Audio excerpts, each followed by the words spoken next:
저는 현재 시댁에 살고 있는 새댁입니다. 결혼 2년 차에 아직 아이는 없어요. 남편은 오래전에 어머니를 여의고 결혼 전까지 시아버지와 단둘이 한 집에 살고 있었어요. 저에게 결혼하기 전에 진지하게 이야기를 하고 싶다며 고민을 털어놓았습니다. 아버지께서 아주 몸이 안 좋으신 것은 아니지만 혼자 두고 따로 살기에는 자기가 너무 걱정이라며 말이죠. 효자로 소문난 남편이라 그런 점도 마음에 들었습니다. 그래서 걱정 말라고 결혼해도 시아버지 모시고 살겠다고 이야기를 했습니다. 그러자 남편은 정말 들듯이 기뻐했어요. 남편과 만난 계기는 영화관에서였습니다. 당시 영화관 매표소에서 근무하고 있던 저는 주로 낮에 근무를 섰어요. 평일 낮에는 영화를 보러 오는 손님도 별로 없고 한가로워서 시간이 무척 느리게 흘러가곤 했습니다. 자주 오는 손님들의 얼굴은 금세 외울 정도였어요. 그날도 제 눈에 띈 남자가 한 명 있더라고요. 멀쩡하게 생겼는데 맨날 대낮에 혼자 영화를 보러 오길래 저는 백수인가 보다라고 생각했었습니다. 일주일에 두세 번은 영화를 보러 오는 남자가 신기해서 자꾸만 보게 되었고 어느새 저는 그 남자가 오는 날을 손꼽아 기다리곤 했어요. 남자는 영화를 무척 좋아하는지 장르를 가리지 않고 모두 보는 것 같았어요. 멜로, 코믹, 액션, 휴머니즘, 공포까지 대체 안 보는 영화가 있는 걸까 싶었습니다. 그러던 어느 날 남자가 똑같은 영화를 두 번째로 예매하더라고요. 순간 저도 모르게 이 영화 보셨던 거예요? 라고 말을 해버리고 말았습니다. 그러자 남자는 무척 당황해 하더군요. 아, 네. 마음에 들어서 두 번 보려는 거예요. 그런데 요즘 영화관에서는 그런 것도 알려주시나 봐요. 저는 얼굴이 새빨개진 채 얼버무렸지만 너무나도 수상하게 바라보는 남자의 표정에 사실대로 이야기를 했습니다. 예전부터 자꾸 눈이 가서 기억하고 있었다면 말이죠. 그러자 남자는 환하게 웃으며 오히려 기억해줘서 고맙다고 이야기를 했습니다. 그렇게 우리의 인연은 시작되었어요. 알고 보니 남편은 회사를 오후에 출근해서 새벽에 퇴근하기 때문에 친구들을 만날 기회가 적어서 혼자 영화를 보는 게 취미로 더해졌다고 하더군요.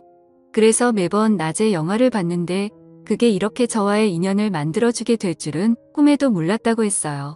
저 역시 나 근무가 편해서 지원을 했던 건데 남편을 만나게 될 줄 알았을까요? 우리는 하늘이 점 찍어준 연인이라며 서로 기뻐했습니다.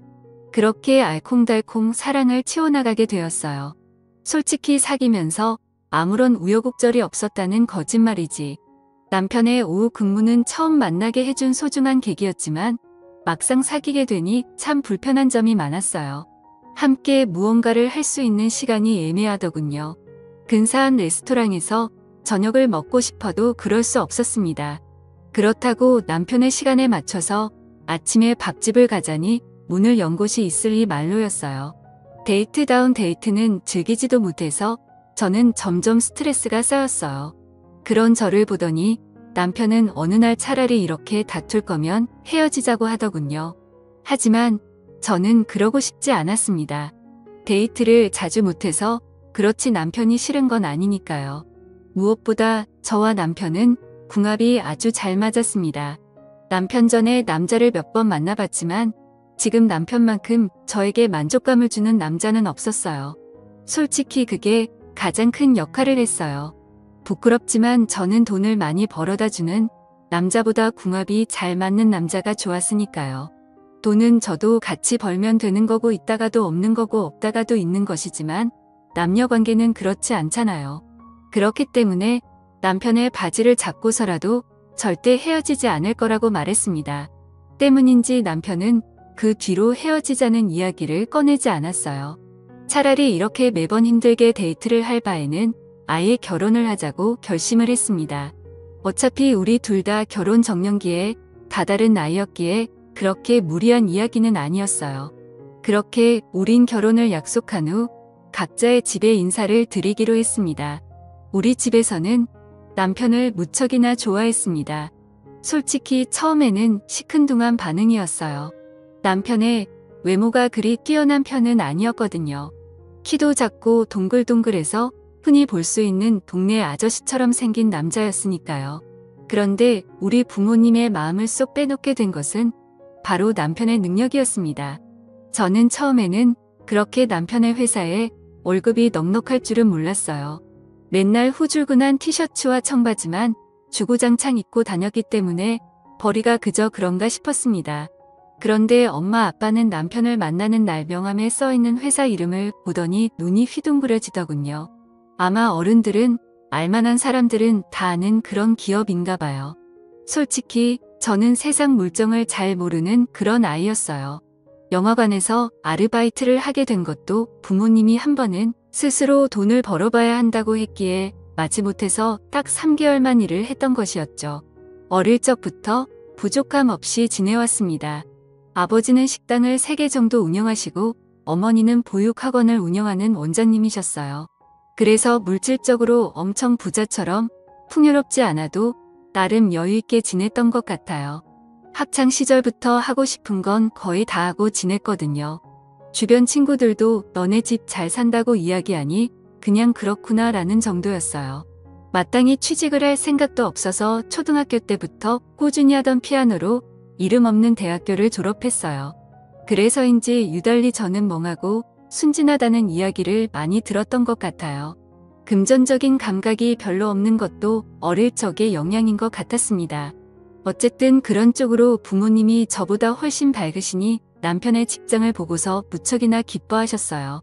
그래서 바로 결혼에 대해서 긍정적으로 허락해 주신 것 같았습니다. 이후 저는 신랑 네 집에 인사를 하게 되었어요. 맨 처음에 말씀드린 것처럼 남편은 시아버지를 모시고 살고 있었어요. 어머니께서 돌아가신 때는 남편이 초등학생이었다고 하더라고요. 어머니가 집에 다녀왔는데 어머니께서 우울증으로 인해 잘못된 것을 남편이 발견했다고 합니다. 전 그 말을 듣자마자 저는 남편을 와락 안아주었어요. 어릴 적 얼마나 놀라고 상처를 받았을까 싶더라고요.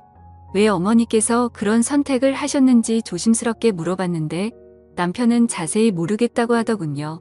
어머니께서 식탁 위에 편지를 남겼는데 워낙 경황이 없어서 자신을 읽지도 못했었고 나중에 아버지가 이거 보시고 바로 찢어버렸다고 하더군요. 남편이 커서도 몇 번이고 여쭤봤지만 너는 알 필요 없다는 식으로 항상 대답을 회피하셨다고 합니다. 대신 저도 대체 무슨 일이었을까 궁금했지만 남편의 불행한 과거인데 너무 알려고 하면 상처일까봐 아무 말도 하지 않았습니다. 시아버지를 처음 뵙게 되었을 때 저는 깜짝 놀라고 말았어요. 솔직히 우리 남편은 키도 작고 통통해서 정말 평범하게 생겼거든요. 그런데 시아버지는 키도 180으로 엄청 크시고 체력도 좋으시더라고. 어깨도 떡 벌어지시고 뼈대도 굵으신데 몸에 군살이 탄탄한 체형이라 환갑이 가까운 나이인데도 어쩜 저렇게 몸 관리를 잘하셨나 자꾸만 쳐다보게 되었어요. 게다가 얼굴도 완전 핸섬하셔서 미중년이라는 말이 어울렸어요. 그저 흰 셔츠에 청바지만 대충 입고 다니는 남편과 달리 깔끔한 정장에 구두를 신고 멋진 중절모까지 걸치신 모습에 저는 넋을 잃고 쳐다보았습니다. 그런 제 모습에 남편은 멋쩍어 하더군요. 어쩜 이렇게 아버님과 안 닮았냐고 물어보니 자기는 엄마를 닮아서 그렇다고 이야기를 해서 그렇구나 하고 이해를 했습니다. 그렇게 첫 대면에 정말 분위기가 좋아서 기분 좋게 웃고 식사를 하느라 시간 가는 줄 몰랐어요. 아버님께서 대화도 어쩜 그리 잘하시는지 농담도 재미있고 재치 있는 만담이 정말 즐거웠습니다.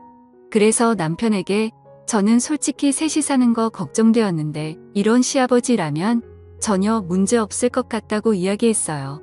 제 머릿속에는 고리타분하고 재미없는 노인네와 살면 어떡하지 하면서 걱정의 상상을 펼쳤는데 실제로 아버님을 만나고 나니 그런 고민 싹 사라졌답니다. 이렇게 재미있고 세련된 멋진 시아버지와 살게 된다면 딱히 힘든 점도 없을 것 같았어요. 게다가 아버님은 옛날 사람처럼 꽉 막힌 분이 아니어서 집안일을 많이 하신다고 하니 더욱 걱정은 덜어낼 수 있었어요. 그렇게 셋의 동거가 시작되었습니다. 셋이서 살게 되었을 때 처음에는 조금 어색하고 낯설었지만 점차 지내다 보니 익숙해지더라고요. 옷차림도 어떻게 해야 하나 걱정되어서 긴팔 긴 바지를 입거나 바닥까지 오는 롱스커트를 입었는데 남편도 시아버지도 편한 옷차림으로 지내서 저도 조금씩 편하게 입게 되었습니다. 신랑이 하루는 너무 짧은 것 아니냐고 하는데 남편도 시아버지도 반바지 입으면서 왜 나는 안 되냐고 물으니 별말을 못하겠는지 그냥 말더군요.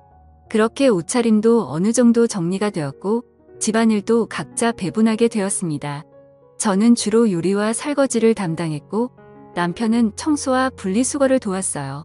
시아버지께서는 자신의 방은 자신이 치우신다며 본인의 방 청소를 맡아서 하셨습니다. 모든 게 아무 문제 없이 착착 흘러와서 신기했어요.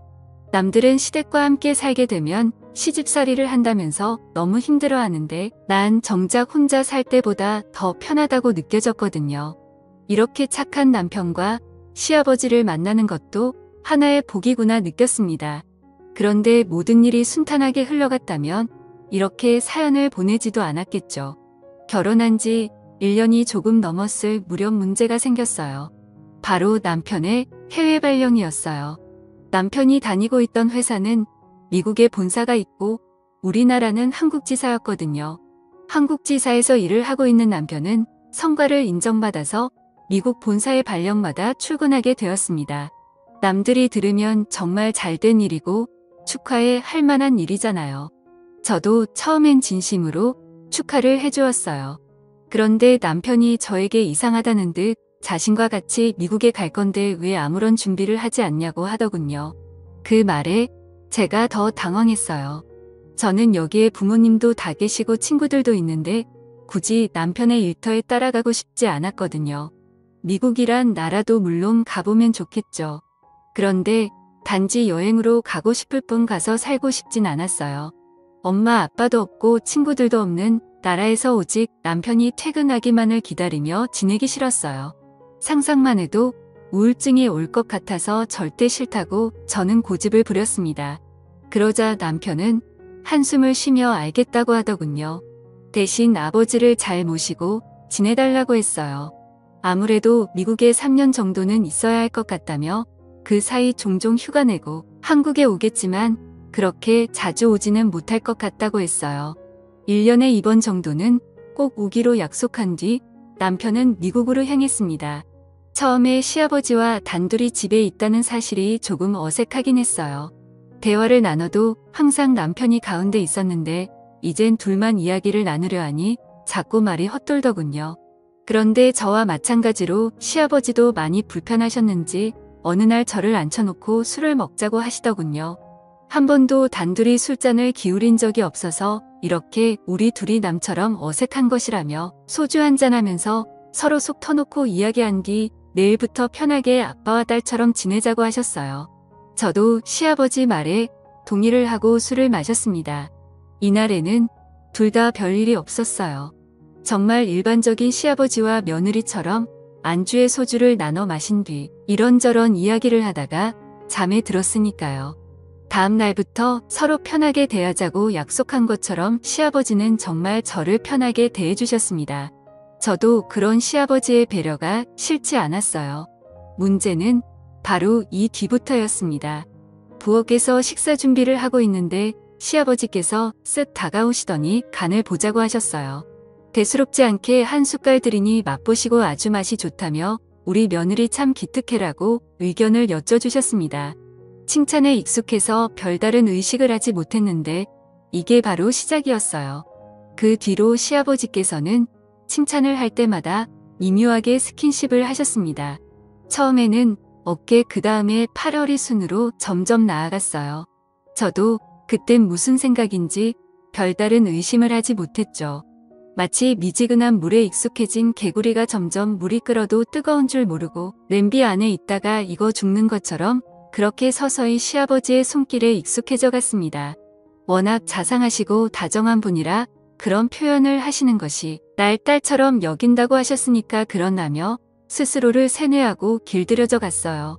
가끔은 살짝 이상한 기분이었지만 어디 가시나 며느리를 예쁘게 보는 표현이라고 생각하면서 넘겼습니다. 지금 와서 생각해보면 저 역시 그런 손길이 싫지 않았나 봐요. 아무래도 남편이 멀리 떨어져 있고 점점 외로워져 그런 건지 모르겠지만 나도 모르게 시아버지의 스킨십이 익숙해지고 당연하게 느껴졌습니다. 그러던 어느 날 아버님께서 운동을 하고 왔는데 근육이 많이 뭉친 것 같다며 저에게 안마를 해달라고 하셨어요. 안마는 한 번도 해본 적이 없어서 잘 모르겠다고 했는데 그냥 어깨 쪽을 주무르기만 하면 된다고 하셨어요. 서투르게나마 이리저리 어깨 쪽을 주물렀는데 너무 시원하다고 하시면서 앞으로도 운동하고 오면 조금씩 해달라고 부탁을 하셨어요. 그렇게 시작된 안마는 며칠에 한 번씩 요구하시게 되었습니다. 처음엔 어깨였고요. 나중엔 허리 쪽을 해달라고 하시더라고요. 허리 디스크가 조금 안 좋은 것 같다며 골반에 가까운 쪽을 주물러 달라고 하셨다가 어떤 날은 하체 운동을 많이 해서인지 허벅지에 근육이 뭉쳤다며 안쪽을 마사지 해달라고 하셨어요. 혹시나 아프실까봐 살살 마사지를 하는데 저 순간 제 눈을 의심했습니다. 시아버지가 너무도 건강에 반응을 보이시는 거예요. 제가 화들짝 놀라며 일어나면 시아버지께서 민망해 하실까봐 저는 최대한 못 본 척하면서 마사지를 끝냈습니다. 그런데 밤에 잠을 자는데 자꾸만 낮에 본 시아버지의 광경이 떠오르는 것이에요. 그런 제 마음을 들켰는지 갑자기 제 방으로 시아버지께서 들어오셨어요. 잠이 오지 않는다면 술 한잔 할 수 있냐고 하시더군요. 저는 시간이 늦었지만 일어나서 아버님과 마실 술상을 차리기 시작했어요. 둘이 같이 살게 된 날 술을 마신 이후로 종종 술잔을 기울였기에 별로 색다른 일은 아니었어요. 술을 한 병 정도 마신 뒤 아버님은 저에게 나지막히 말을 거셨죠. 낮에 자신의 민망한 모습을 보았냐고 물어보셨어요. 저는 민망해하며 그렇다고 이야기를 하자 한숨을 쉬시더니 이어서 고백을 하셨습니다. 이러면 안 되는데 자꾸만 마음이 간다고 말이죠. 오래전에 집사람을 잃은 뒤 여자와는 담 쌓고 살았다며 그런 자신의 눈앞에 젊은 여자가 왔다 갔다 하니 마음이 흔들린다고 하셨어요. 며느리라서 그러면 안 되는데 자신의 이상형인 여자여져서 마음을 품게 되었다며 제게 다가오더라고요. 그런 시아버지를 밀쳐내려다 한편으로 홀로 계셨던 외로움을 생각하니 불쌍한 마음도 들어서 어깨를 다독여 드렸습니다. 그런데 그게 바로 승낙의 표시인 줄 아셨나 봐요. 그렇게 술에 취한 채로 실수를 저지르고 말았습니다. 솔직하게 말하자면 그렇게 싫진 않았어요. 완강하게 거절하지 않았으니까요. 그런데 막상 이를 저지르고 나니 점점 두려워졌습니다. 그러자 시아버지는 시어머니께서 안 좋은 선택을 하게 된 비밀을 나지막히 말씀해 주셨어요. 실은 현철이가 내 자식이 아니다. 현철이 애미가 그런 선택을 하게 된 것은 나에게 현철이가 친자식이 아니라는 걸 들켜서였어. 현철이는 현철이 애미가 바람을 피워서 낳은 자식이고 자신과는 피 한 방울 섞이지 않았다. 그런데 현철이에게 말하면 상처가 될까봐 여태 말하지 않아서 모르고 있었고 며느리 네가 하도 불안해 하니 이야기를 해주는 거다. 현철이와 난 피 한 방울 안 섞였으니 어떻게 보면 우리가 그렇게 부적절한 선택을 한 것이 아니야. 그러니 너무 죄책감 갖지 않아도 된다라고 말하더군요. 그 이야기를 듣자 천륜을 거슬렀다는 죄책감은 조금은 덜 수 있었습니다. 그러나 법적으로는 정말 말도 안 되는 짓인 거죠. 문제는 이날이 끝이 아니라는 겁니다. 저와 시아버지는 이 뒤로 정말 부부인 양 자연스럽게 지내고 있는 것입니다. 아무래도 단둘이 살다 보니 더욱 그런 것 같았어요. 남편이 한국에 들어오게 될 때만 조심하면 문제가 없는 것이었죠. 얼마 전 신랑이 한국에 들어왔을 때 남편과 시간을 보내는데 오히려 그 순간 시아버지에게 미안한 마음이 들었죠. 남들이 손가락질할 것이라는 걸 잘 압니다. 그래서 지금까지 말도 못하고 숨겨왔어요. 그런데 이제 와서 말하게 되는 이유가 무엇인지 궁금하실 것 같네요. 남편이 일주일간 한국에서 휴가를 보낸 후 미국으로 돌아갔어요. 그러고 나서 2주 뒤 제 몸이 이상해서 임신 테스트기를 사용해 보았어요. 혹시나가 역시 나라고 정말 임신이었습니다. 선명하게 테스트기 위에 2줄이 나와 있었어요. 그 순간 저는 혼란스러워졌습니다. 제 뱃속에 있는 아이가 누구의 아이인지 모르겠다는 것입니다. 남편의 아이인지 시아버지의 아이인지 날짜를 정확히 모르니 잘 모르겠어요. 그래서 시아버지에게 이걸 털어놨더니 우리 둘이 입을 다물고 있으면 아무도 모를 거라고 하시더군요. 어차피 태어나기 전까지 유전자 검사도 하지 못하고 남편에게도 들키지 않으면 이대로 지내도 된다고 말이죠. 뱃속에 있는 애가 자신의 아들인지 손주인지는 아무런 상관이 없다고 말씀하시는데 저는 잘 모르겠어요. 내가 정말 아버님의 아이면 저는 어떻게 해야 할까요? 무엇보다 남편에게 모든 걸 사실대로 이야기해야 할까요? 착한 남편에게 상처를 주고 싶지 않습니다. 그렇다고 남편에게 아무런 이유도 없이 시아버지와 따로 살자고 인연을 끊자고 해도 듣지 않을 것 같아요. 대체 뭐가 문제냐고 우리만 입 다물고 살면 된다고 고민하지 말라며 시아버지는 저를 위로해주지만 저는 너무 혼란스럽네요. 현명한 조언 부탁드리겠습니다. 감사합니다.